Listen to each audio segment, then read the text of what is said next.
नमस्कार विद्यार्थी मित्रांनो, हा व्हिडिओ अत्यंत महत्त्वाचा आहे ज्या विद्यार्थ्यांचं ITI इलेक्ट्रिशियन किंवा वायरमॅन झालेलं आहे.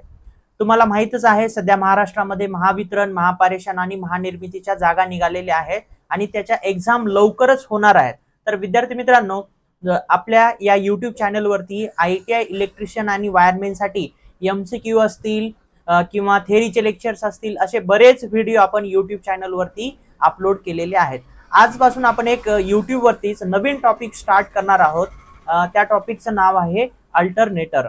तर विद्यार्थी मित्रांनो, तुम्हाला माहितच आहे जे महापारेषणचे जागा निघालेले आहेत किंवा महानिर्मितीचे जागा निघालेले आहेत किंवा महावितरणचे जागा निघालेले आहेत, त्या परीक्षा IBPS घेणार आहे. म्हणजे परीक्षेमध्ये IBPS पॅटर्न नुसार कसे प्रश्न येतात ते पण आपण या व्हिडिओमध्ये बघणार आहोत. तर विद्यार्थी मित्रांनो, हा अल्टरनेटर टॉपिक जर तुम्हाला व्यवस्थित समजून घ्यायचा असेल तर मी वेगवेगळ्या पार्टमध्ये याचे व्हिडिओ अपलोड करत राहणार आहे YouTube वरती. ते सगळे व्हिडिओ तुम्ही व्यवस्थित बघा, नक्कीच तुम्हाला तो टॉपिक समजेल आणि त्याच्यावरचे परीक्षेमध्ये क्वेश्चन आल्यानंतर 100% तुम्हाला सॉल्व्ह करता येतील. आणि या अल्टरनेटर टॉपिक वरती जेवढेही IBPS पॅटर्न नुसार परीक्षेमध्ये प्रश्न येतील त्याचे तुम्हाला पैकीच्या पैकी मार्क घेता येतात. आणि असं तुम्ही एक एक टॉपिक चांगल्या पद्धतीने जर कव्हर केलात तर परीक्षेमध्ये तुम्हाला चांगला स्कोर होईल आणि नक्कीच तुमचं महावितरण किंवा महापारेषण किंवा महानिर्मितीमध्ये सिलेक्शन होईल. तर आपण आजच्या या टॉपिकला स्टार्ट करूया. आजचा टॉपिक आपण स्टार्ट करणार आहोत अल्टरनेटर. आता सगळ्यात पहिल्यांदा आपण अल्टरनेटर म्हणजे काय, अल्टरनेटरचे फंक्शन्स काय आहेत, अल्टरनेटर कसा वर्क करतो, अल्टरनेटरचे कोणकोणते पार्ट्स आहेत आणि प्रत्येक पार्ट कोणत्या मटेरियल पासून बनवलेला आहे, प्रत्येक पार्टचं फंक्शन काय आहे, अल्टरनेटर कोणत्या तत्वानुसार कार्य करतो, हे सगळं आपण आजच्या या व्हिडिओमध्ये आपण बघणार आहोत. तर आता ह्या ठिकाणी आपण फर्स्ट अल्टरनेटर बेसिक पासून ते ऍडव्हान्स पर्यंत जाऊया आपण, म्हणजे तुम्हाला व्यवस्थित हे समजेल. ठीक आहे.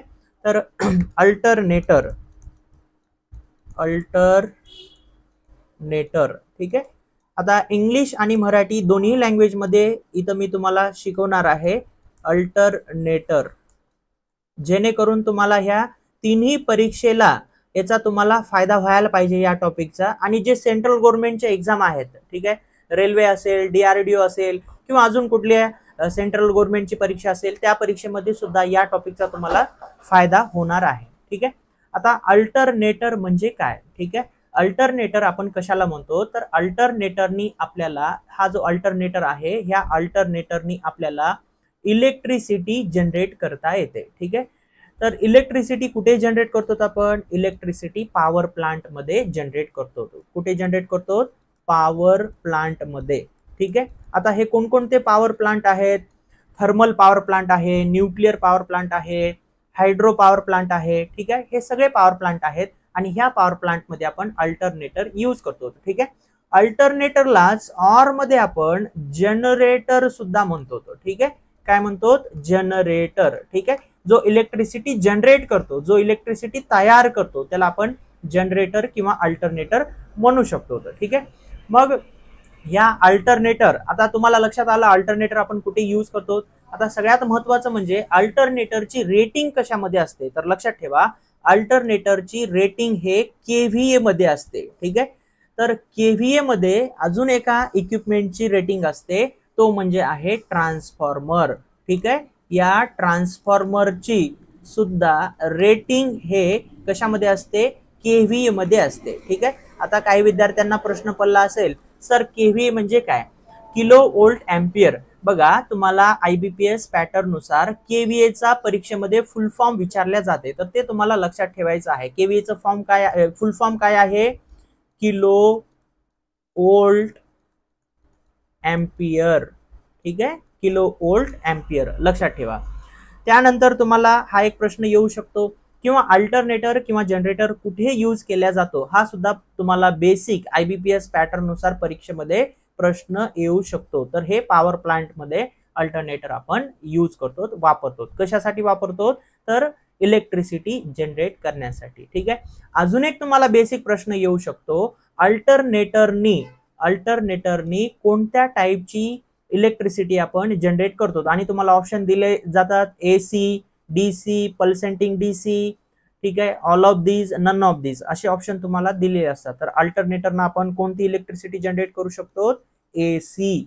ठीक आहे, हे एसी अल्टरनेटर. ठीक आहे, आता अल्टरनेटर डीसी जनरेटर सुद्धा असते. ठीक आहे, आता आपण ह्या टॉपिक मध्ये एसी अल्टरनेटर लर्न करणार आहोत. ठीक आहे, एसी अल्टरनेटर. ठीक आहे, एसी अल्टरनेटरनं एसी जनरेट करता येते आणि डीसी अल्टरनेटरनं डीसी जनरेट करता येते. जसा परीक्षेमध्ये तुम्हाला प्रश्न येईल त्याच्यानुसार तुम्हाला त्याचा आन्सर लिहायचं आहे.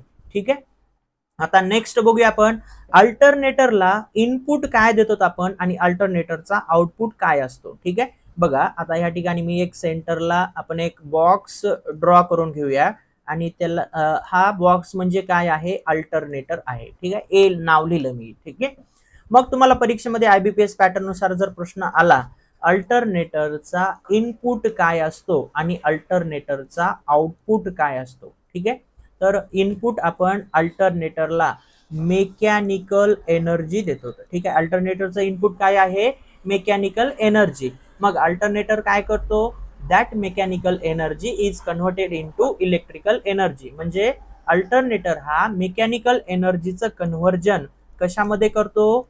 इलेक्ट्रिकल एनर्जी मध्ये करतो. ठीक आहे, म्हणून तर त्याला आपण अल्टरनेटर म्हणतो. हा सुद्धा आयबीपीएस पॅटर्न नुसार परीक्षेमध्ये प्रश्न येऊ शकतो. अल्टरनेटरचा इनपुट काय असते असाच प्रश्न येऊ शकतो किंवा अल्टरनेटरचा आउटपुट काय असते असा सुद्धा आयबीपीएस पॅटर्न नुसार परीक्षेमध्ये प्रश्न येऊ शकतो.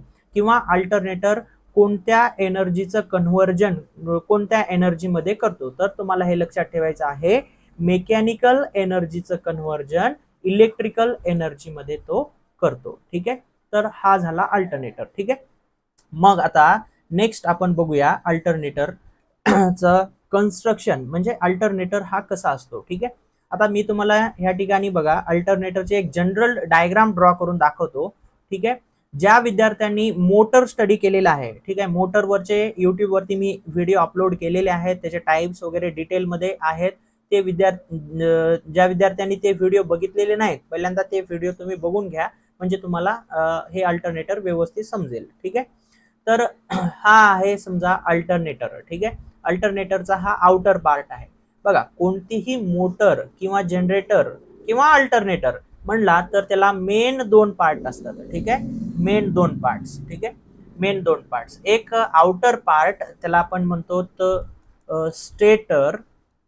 स्टेटर आणि जो इनर पार्ट आहे जो आतमधला पार्ट आहे त्याला म्हणतो आपण रोटर. काय म्हणायचं त्याला? रोटर म्हणायचं. ठीक आहे, स्टेटर म्हणजे काय? तर स्टेटर म्हणजे स्टेशनरी. ठीक आहे, स्टेशनरी. ठीक आहे, स्टेशनरी म्हणजे काय? स्थिर. ठीक आहे, स्थिर म्हणजे काय? न फिरणारा पार्ट. ठीक आहे, ह्या जनरेटरचा किंवा अल्टरनेटरचा न फिरणारा पार्ट त्याला म्हणतो आपण स्टेटर, स्टेशनरी किंवा स्थिर. ठीक आहे, न फिरणारा पार्ट. त्याच्यानंतर रोटर म्हणजे काय? रोटर म्हणजे जो आतमध्ये आहे इनर साइड पार्ट. ठीक आहे, आणि हा रोटर जो आहे तो मूव्हिंग असतो. ठीक आहे, मूव्हिंग म्हणजे रोटेटिंग सुद्धा म्हणतो आपण, म्हणजेच काय? फिरणारा पार्ट. ठीक आहे, असे दोन अल्टरनेटरला मुख्य पार्ट असतात, एक स्टेटर आणि दुसरा रोटर. स्टेटर म्हणजे लक्षात ठेवा स्थिर आणि रोटर म्हणजे मूव्हिंग पार्ट म्हणजे फिरणारा पार्ट. ठीक आहे, बेसिक तुम्हाला प्रश्न परीक्षेमध्ये आयबीपीएस पॅटर्न नुसार आल्यानंतर ठीक आहे तर असं हे जे दोन मेन पार्ट्स आहेत आणि ते कोणता पार्ट फिरतो आणि कोणता पार्ट फिरत नाही हे तुम्हाला लक्षात ठेवायचं आहे. ठीक आहे, मग आता ह्या स्टेटर वरती वाइंडिंग असते. ठीक आहे, स्टेटर वरती जी वाइंडिंग असते त्या वाइंडिंगला आपण कोणती वाइंडिंग म्हणतो? Armature winding. Armature winding. ठीक आहे, लक्षात ठेवा आर्मेचर वाइंडिंग. Armature winding. ठीक आहे, हे कशावरती असते? आर्मेचर वाइंडिंग स्टेटर वरती असते. ठीक आहे, परीक्षेमध्ये तुम्हाला प्रश्न येऊ शकतो एसी जनरेटर मध्ये आर्मेचर वाइंडिंग कुठे असते? तर तुम्हाला लक्षात ठेवायचं आहे स्टेटर वरती. त्यानंतर हा जो रोटर आहे रोटर वरती असते फील्ड वाइंडिंग. कोणती winding? Field winding. Field winding. Field winding. ठीक आहे, तर हे फील्ड वाइंडिंग कशावरती प्रेझेंट असते, तर रोटर वरती प्रेझेंट असते. ठीक आहे, रोटर वरती. आणि स्टेटर वरती कोणती वाइंडिंग प्रेझेंट असते, आर्मेचर वाइंडिंग. बेसिक प्रश्न लक्षात ठेवा, परीक्षेमध्ये तुम्हाला हे प्रश्न येऊ शकतात. ठीक आहे, मग आता त्यानंतर बघूया. आता बऱ्याच विद्यार्थ्यांचा प्रश्न असतो, सर आपण अल्टरनेटर मध्ये रोटर वरती फील्ड वाइंडिंग किंवा आर्मेचर वाइंडिंग दोन्हीपैकी कोणतीही एक यूज करू शकतो. बरोबर आहे. ठीक आहे, रोटर वरती तुम्ही आर्मेचर वाइंडिंग किंवा फील्ड वाइंडिंग दोन्हीपैकी कोणती एक यूज करू शकता. पण फील्ड वाइंडिंग यूज केला तर त्याचे जास्त फायदे आहेत आणि आजच्या काळामध्ये फील्ड वाइंडिंगच रोटेटिंग ठेवतात. ठीक आहे, तर हा सुद्धा लक्षात ठेवा. आता हे जर जे आपण आता हे बेसिक आपण अल्टरनेटरचं जे कन्स्ट्रक्शन बघितलं होतं, ठीक आहे, त्याचे पार्ट्स बघितलो, तसंच तुम्हाला मोटरचे आहेत. ठीक आहे, मोटर वरती फक्त काय फील्ड वाइंडिंग स्टेशनरी असते आणि आर्मेचर वाइंडिंग रोटेटिंग असते. ठीक आहे, हा इतकाच फरक आहे. डीसी मोटरला आपल्याला अल्टरनेटर म्हणून वापरता येते किंवा अल्टरनेटरला आपण डीसी मोटर वापरता येते. फक्त काय करायचं, इनपुट आणि आउटपुट, इनपुट चेंज करा, आउटपुट चेंज होते. ठीक आहे, बघा काय सांगतोय मी, लक्षात ठेवा. जर समजा इथं अल्टरनेटर म्हणलो तर आपण त्याला मेकॅनिकल एनर्जी दिलं आणि आउटपुट आपल्याला काय मिळालं, इलेक्ट्रिकल एनर्जी. ठीक आहे, आता ह्या ठिकाणी आता इथं एक मोटर आहे समजा. ठीक आहे, हे यम म्हणजे काय, मोटर आहे. या मोटरला इनपुट मी दिलं समजा.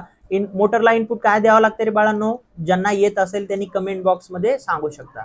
ठीक आहे, इनपुटला काय देतो आपण, मोटरच्या इलेक्ट्रिकल एनर्जी, आणि मोटरचं आउटपुट आपल्याला काय मिळते, मेकॅनिकल एनर्जी. ठीक आहे, आणि इथं अल्टरनेटरला काय करायला होतं आपण, इनपुट मेकॅनिकल एनर्जी द्यायला, आउटपुट आपल्याला इलेक्ट्रिकल एनर्जी मिळाले. म्हणजे हे दोन्ही एकमेकाला कसे आहेत, अपोजिट आहेत. ठीक आहे, एकमेकाला कसे आहेत, अपोजिट आहेत. ठीक आहे, म्हणून मी तुम्हाला म्हणलं की अल्टरनेटरला आपण मोटर म्हणून वापरता येते किंवा मोटरला आपण जनरेटर म्हणून वापरता येते. फक्त काय करायचं, इनपुट चेंज करायचं. ठीक आहे, दोन्हीचेही फंक्शन सारखेच आहेत. ठीक आहे, फक्त इनपुट चेंज केल्यानंतर आउटपुट सुद्धा चेंज होते. ठीक आहे, मग हे जे स्टेटर आहे, ठीक आहे, हे जे स्टेटर आहे, हे स्टेटर कशापासून म्हणजे कोणत्या मटेरियल पासून तयार केले जाते, तर सिलिकॉन स्टील स्टॅम्पिंग म्हणजे सिलिकॉन स्टीलचे बारीक बारीक जे पत्र आहेत त्याच्यापासून तयार केले जाते. परीक्षेमध्ये प्रश्न येऊ शकतो, स्टेटर कशापासून तयार केला जातो.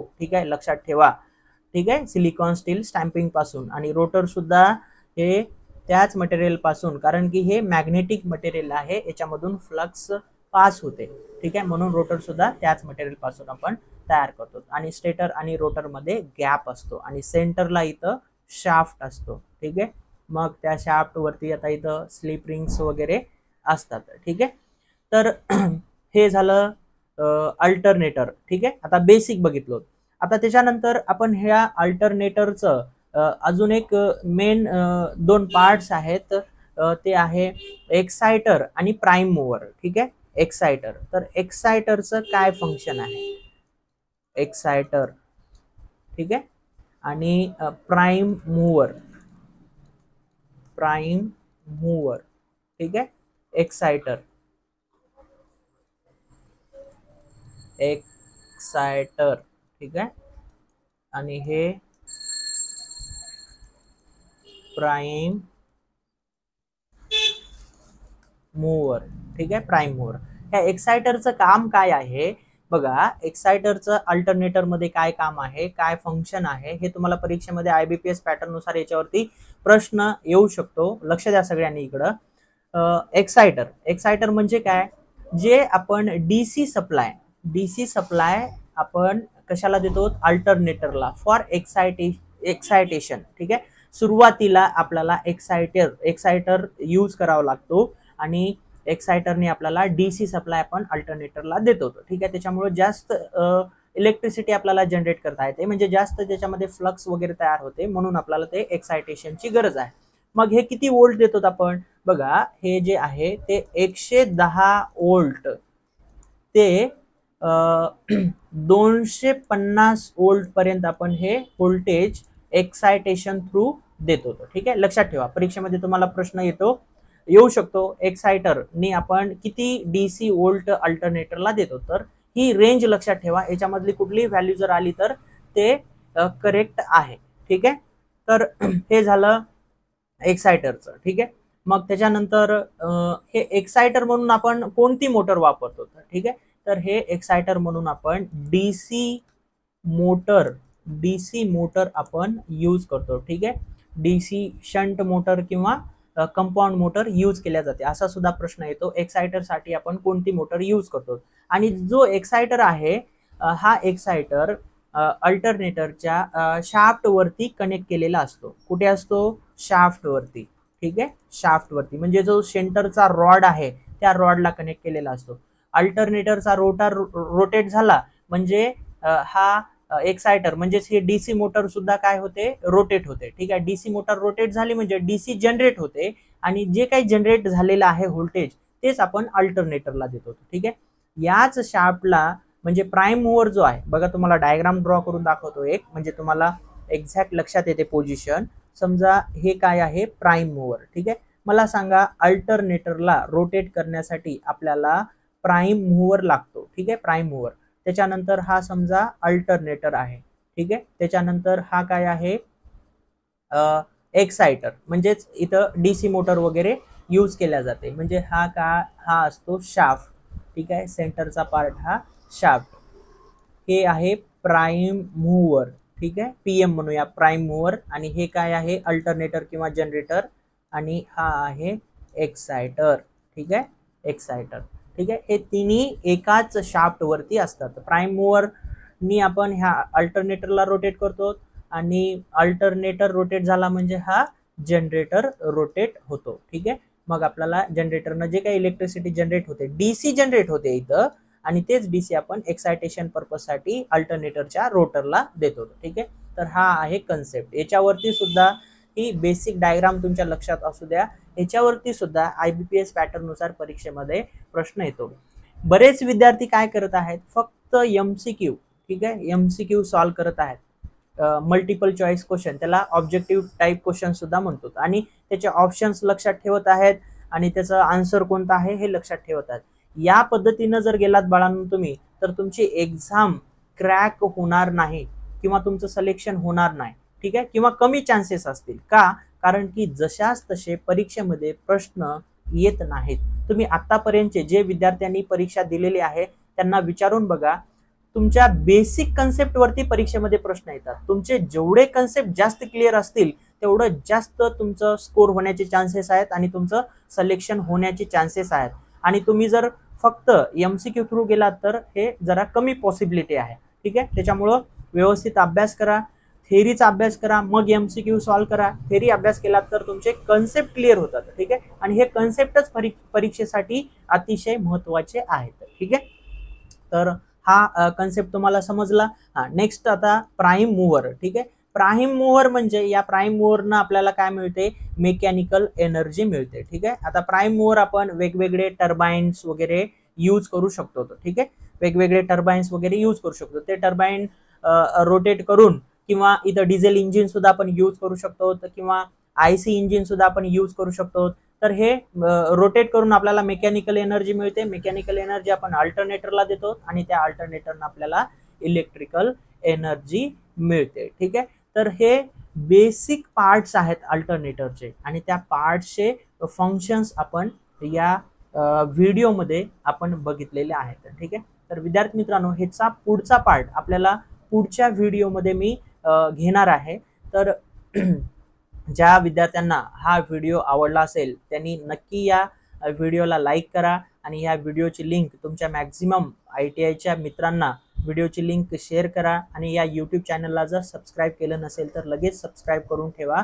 जे पुढचे मी व्हिडिओ अल्टरनेटरचे अपलोड करणार आहे, ठीक आहे, तर सगळ्यात पहिल्यांदा त्याची नोटिफिकेशन तुमच्यापर्यंत येईल आणि त्याचा नक्की तुम्हाला येणाऱ्या परीक्षेमध्ये फायदा होईल. तर विद्यार्थी मित्रांनो, तुम्हाला माझ्यासोबत अजून जास्त अभ्यास करून सिलेक्शन मिळवायचं असेल तर आपण यूट्यूबवरती एक अतिशय कमी पैशामध्ये, म्हणजे फक्त 199 रुपयामध्ये एक सिल्वर प्लान ठेवलेला आहे, ठीक आहे. तो प्लान सुद्धा घेऊन याच्यामध्ये काही टॉपिक्स आहेत जे की फक्त जे विद्यार्थी हे प्लान घेतील त्यांच्यासाठीच आहेत, आणि काही टॉपिक हे फ्री आहेत, ते सगळ्यांसाठीच आहेत, ठीक आहे. तर इम्पॉर्टंट टॉपिक आहेत आणि त्याच्यामध्ये इम्पॉर्टंट MCQ क्वेश्चन्स तुम्हाला परीक्षेमध्ये कसे येतात हे शिकवलेलं आहे आणि येणाऱ्या परीक्षेमध्ये तुम्हाला त्याचा नक्की फायदा होणार आहे. तर बऱ्याच विद्यार्थ्यांचा प्रश्न आहे की हे आपण प्लान कसा घ्यायचा. तर युट्यूबवर गेल्यानंतर सबस्क्राईब आणि जॉईन बटन असते, ठीक आहे. त्या जॉईन बटनवरती क्लिक केल्यानंतर तुम्ही ऑनलाईन पेमेंट करून ते प्लान घेऊ शकता. किंवा जर तुम्हाला ऑफलाईन किंवा ऑनलाईन क्लास करायचा असेल तर एक नंबर ह्या स्क्रीनवरती मी देत आहे, त्या नंबरवरती तुम्ही कॉल करून किंवा व्हॉट्सअपला मेसेज करून डिटेल इन्फॉर्मेशन घेऊ शकता, ठीक आहे. मोबाईल नंबर आहे 95 45 21 91 59, ठीक आहे. ऑफलाईन किंवा ऑनलाईन बॅच करायची असेल तर या नंबरवरती कॉल करून तुम्ही पूर्ण माहिती घेऊ शकता. तर विद्यार्थी मित्रांनो, या व्हिडिओमध्ये आपण इथंच थांबूया. पुन्हा भेटूया नेक्स्ट व्हिडिओमध्ये. धन्यवाद. थँक्यू. जय हिंद, जय महाराष्ट्र.